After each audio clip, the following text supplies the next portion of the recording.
anticristo segundo diferentes religiões. Existe uma figura mencionada há séculos, temida por religiões, estudada por teólogos e associada ao fim dos tempos. Um homem, uma entidade, um sistema ou apenas um símbolo criado pelo medo humano. O nome dele atravessou gerações e continua assustando milhões de pessoas até hoje. O Anticristo. Mas afinal, quem seria essa figura segundo diferentes religiões e por que cada crença parece enxergá-lo de uma maneira diferente? Hoje vamos mergulhar nesse mistério. A palavra anticristo vem do grego. Anti significa contra ou no lugar de, e Cristo significa Cristo. Ou seja, aquele que se opõe a Cristo ou até mesmo aquele que tenta ocupar o lugar de Cristo. Curiosamente, muita gente pensa que o anticristo aparece várias vezes na Bíblia, mas o termo em si aparece poucas vezes, principalmente nas cartas de João.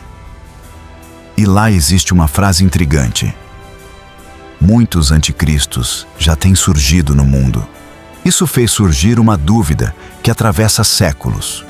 O anticristo seria uma única pessoa ou vários indivíduos ao longo do tempo? O anticristo no cristianismo, principalmente entre grupos evangélicos e católicos, o anticristo costuma ser associado a um líder mundial carismático, alguém extremamente inteligente, influente e manipulador. Segundo interpretações proféticas, ele teria uma falsa paz, enganaria multidões, realizaria sinais impressionantes e perseguiria aqueles que se recusassem a segui-lo. Muitos associam essa figura à besta do livro do Apocalipse. A famosa passagem do número 666 aumentou ainda mais o mistério. Ao longo da história, diversas figuras foram acusadas de ser o anticristo. Imperadores romanos, líderes políticos, papas, ditadores, empresários e até celebridades.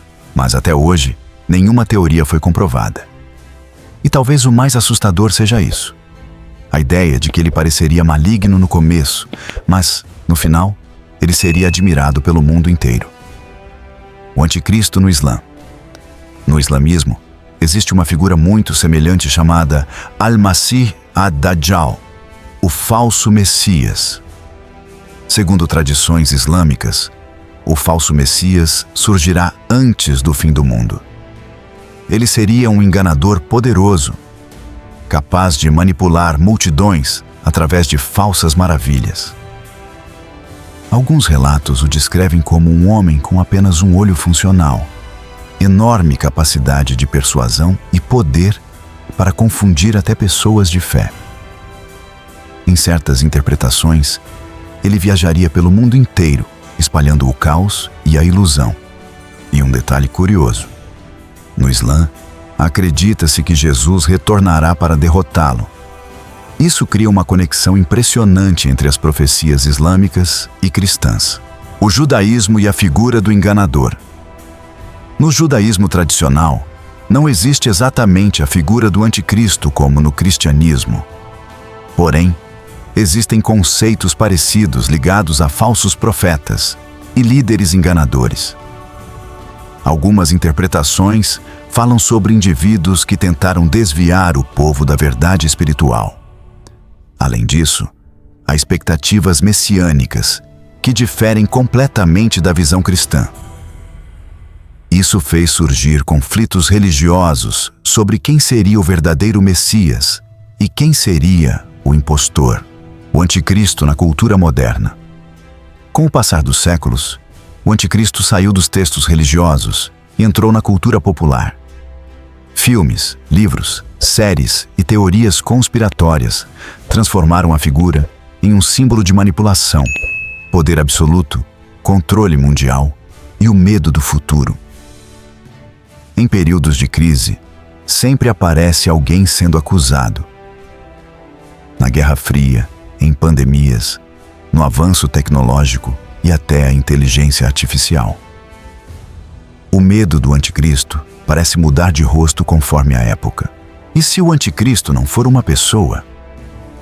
Alguns estudiosos levantam uma teoria perturbadora. E se o anticristo não for exatamente um homem, mas uma ideia, um sistema, uma influência coletiva baseada em mentira, manipulação, ganância e controle? Nesse caso, o espírito anticristo já estaria presente no mundo há muito tempo. Essa interpretação assusta muita gente, porque transforma a profecia em algo muito mais amplo e talvez muito mais próximo da realidade. Durante milhares de anos, a humanidade tentou descobrir quem seria o anticristo. Mas talvez a pergunta mais importante não seja quem é ele? E sim, por que essa figura continua aparecendo em tantas culturas e despertando tanto medo até hoje? Seria apenas religião, coincidência ou um reflexo das maiores inseguranças da humanidade? No fim, o mistério continua aberto. E você? Acredita que o anticristo será uma pessoa real ou acha que tudo isso é apenas simbólico? Esse é mais um episódio do canal Códigos do Passado.